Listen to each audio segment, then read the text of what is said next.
Anthony Fisher on from Niles. He's going to join us right now. And Anthony, thank you so much for taking the time to join us today. Thank you for inviting me today. I mean, let's first and foremost just talk about the excitement and the elation you feel after throwing a no-hitter like you do the last night. Just talk to me about the feelings and where your emotional levels are right now. Well, going into it, I wasn't expecting much. This is my first start for a NILES conference game in probably about 6 years since Little League. So I've never been a starting pitcher. I've been pitched for NILES since I was a freshman because I had Tommy John surgery. So I wasn't going into this with like thoughts of, I'm going to throw a no-hitter or anything. So I was pitching pitch by inning.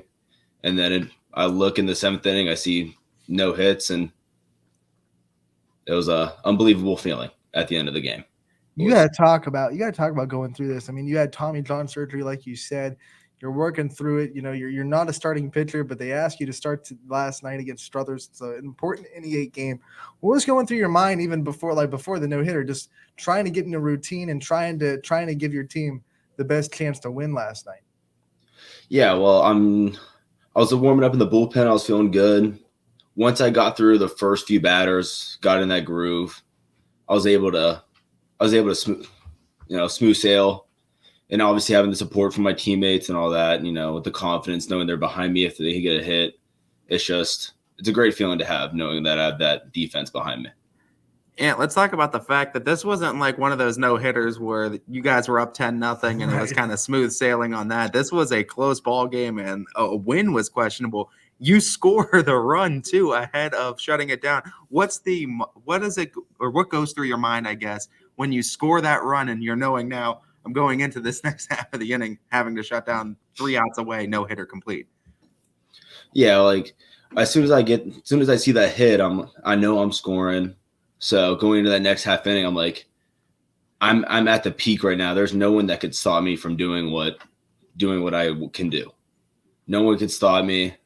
I just go in there with full confidence, shut them down, and then complete my no-hitter. Yeah, it was a great night last night. Let's talk about the season as a whole. Coming into your senior year, what were some of the personal goals that you set for yourself at the start of the season, and what did you want to see yourself kind of accomplish by the end of the year? Well, I wanted to get back into the pitching role, obviously. I haven't pitched last year and pitched a little bit in the summer, but I just wanted to get back in the groove, being able to throw, obviously keep up the hitting that I carried on last year, keep getting the RBIs and do whatever I could do to help my team out. And let's talk about this journey you had to just get this next start. We talk about a COVID year. We talk about Tommy John surgery.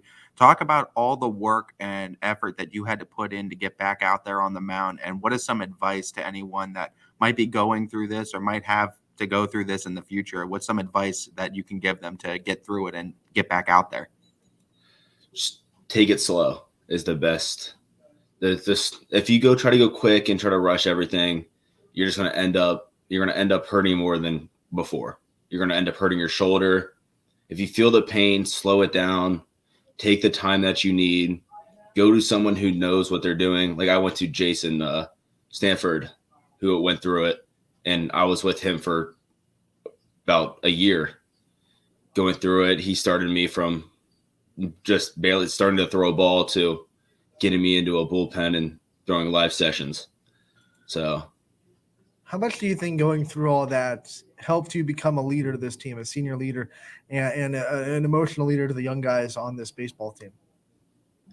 I just think it helped build me, knowing like that they saw me, like what I had to go through to get back to where I am now. And I think it helps motivate people, and my team helps motivate me. And being one of the top leaders on this team, it's a good feeling knowing that we're still together as a whole. We're still a family at the end of the day, and I'll do whatever I have to do for that team, no matter what happens.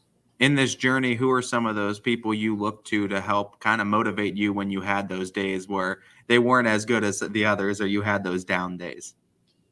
Oh, I mean, anyone, like all the seniors. I look at all the seniors, and even some of the sophomores, freshmen, the juniors that are playing. I mean, I know everyone on that team would do anything for each other. They're all, or a team as a whole, family, it's all love for these guys. Anybody will do anything to step up and do anything. I can't pick and choose anyone. We know baseball is such a mental grind. It's a sport of failure, so you got to have fun doing it. Talk about some of the ways this team has fun, lets loose, and some of the things that you guys do to try to keep yourselves loose on the field. Oh, yeah, I mean, we obviously we crack jokes. We try to have fun, and when times are like they get rough, like the 0-0 in the 6th inning when we have 9 hits, I mean, we just try to keep it light, keep the heads up. Don't try not to get frustrated, or try to keep it cool. Have some fun. I know how important Coach Gennari is to kind of this entire Niles community. He's well known throughout the community, 200 wins plus with Red Dragons baseball. How influential has he been to your baseball career and your high school experience? Oh, he's been my coach since I was 5 years old. I mean, he's been one of the most important people in development and in my whole baseball career as a whole. He's pushed me. He's honestly formed me into the person I am today. He's helped me set me straight, put me on the right track. He's probably one of the most important people that have been in part of my baseball career and in my life in general. Obviously, he's been coaching you for a while. What's one thing that maybe he said to you when you were younger, as a freshman or even further back, that you maybe didn't take at full heart then, but now that you're a senior in your season, you're like, okay, maybe Coach Gennari knew what he was talking about. He was a big person of, if it's all mental, it's a mental game. Like he told me, he's like, yeah, you could be physically strong, but if you're not mental, if you're not mentally right, then you won't be able to do anything in this sport. And that is something that I never truly took a grasp of until looking back on last year and this year. And I'm like, I mean, he knows what he's talking about. It's a live show. We have a question from the comments section on Facebook, and Chris Sigler wants to know if you got any superstitions during that no-hitter where you had to sit in the same spot or gotta let your teammates not talk to you. You got to stay away. What was going through your mind superstition-wise during that game last night? I always had to put my jacket on the same way. I had to put the right sleeve in first, then the left one. And I had to cross them. I didn't button it, but I crossed it. I just kept something. I had to keep it the same way.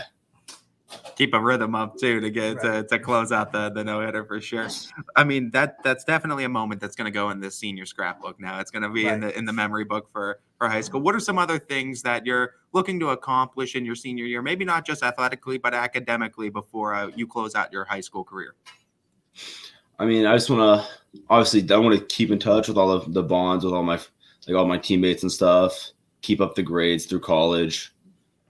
And I want to keep pushing through my senior year of baseball, hopefully get those RBI numbers up, do whatever I could do, and keep winning baseball games. I mean, and you bring up college because you've made a decision of where you're going to go and where you're going to play at the next level. Don't want to take that opportunity away from you. So for those people that don't know, why don't you share where you're going to be continuing your baseball career? Yeah, I'm going to continue my baseball career at the University of Mount Union. I'm going to go attempt to play baseball there and hopefully carry on the career for another 4 years. From red to purple. I like it. Just darkening up the colors a little bit. Do you take this as well? I mean, obviously it's a personal challenge, but do you kind of go into this with a chip on your shoulder now? Because I mean, it seems like there's already been adversity that's been kind of holding you back in your life. You've already come back, Tommy John surgery through a COVID year, and showing that you still got the talent to go out there on the mound and do it. Do you feel like you have that chip on your shoulder going forward in life? Yeah, I mean, I use it. I think that's purely like motivation, like knowing that I lost the 2 years I had of pitching, lost a year of baseball in general, and even still being able to go out last year and like put up some of the numbers that I did. I mean, I use it for purely motivation and just being able to do what I do. And this is the typical baseball question we have to ask every play. The walk-up song, if you were able to get one. I don't know if Niles has the facilities to give walk-up songs or not. But if you had a walk-up song, what is it? What's the one that you want to walk up to? My my walk-up song for Niles is "Loud and Heavy" by Cody Jinks, and I got that motivation from summer ball. Some guy, because I had the long hair, and he called me Big Country. So we talk about this no-hitter, and obviously we already talked about how it's going to serve as a great memory. Talk about some of your other great memories that you have with this Niles baseball team. Oh, I mean, I've been playing with these guys since I was, like I said, 5 years old with Coach Canary, but I'll have to give it to one of my teammates, Matthew Kozak. I walk off the mound yesterday after throwing it, and he called me Shohei Tuna. So, because they call me Big Tuna because my last name is Fisher, so they call me Shohei Tuna for. I love it. I love it. All right, you got to like what's the better feeling, a big strikeout or that big hit that your team needs to score a run? Oh, definitely the big hit for sure. I mean, strikeouts, they come. I mean, a big strikeout's always a great feeling, but knowing that big hit, that hit in the run that we needed to win, I mean, that's a better feeling than I think personally for a strikeout for me. What we always like to do with all of our player profiles is give them a little bit of an opportunity to spotlight some of their support system, those people that have been in the bleachers, the stands, in the practices, cheering them on throughout their entire career. So I want to give you that opportunity to do so now. Yeah, I'm super thankful for my family, my mom, dad, my brother. Then I want to give support for my girlfriend who was there for me yesterday, Autumn. Then obviously all my coaches, the coaches, the players. I mean, there's everyone who's been there for me. It's just I'm super thankful for all of them that helped me push through it. All my hitting coaches, Jim Devine, Jason Stanford. I mean, it's just everyone who's been there and pushed me to be better and helped then shape me to the baseball player I am. So super thankful for all of those. Anthony, we are super thankful that you were able to take the time to join us today. We love talking to you. Congratulations on the success that you've already had, and good luck in the rest of the season. We hope there's more success for you to be had, and even in the college ranks, in the college baseball as well. So good luck. Thank you for your time, and we'll talk to you in real soon. Thank you. Have a good day. Thank you.